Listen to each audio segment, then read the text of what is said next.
Hello everyone, welcome back to our channel How to Tutorials. In today's video, we are going to see how you can log into Sycamore Campus online. Well, it is a quite simple process, so let's dive right into it. So the first thing that you have to do is open any kind of browser on your PC. I'm going to use Google Chrome in here. So after opening your Google Chrome, what you're going to do is go to the search bar right here and start typing app.sycamorecampus.com. And after typing so here, tap on the enter button on your keyboard. Then this will lead you to the official website of Sycamore Campus. Here you can see we are on the official login website of Sycamore, and then in here you can add in your campus ID, then your username, and then your password. You can even choose the language of your preference in here.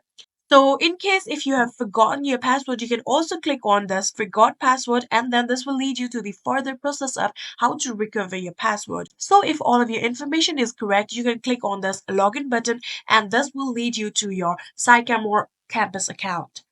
And that is it.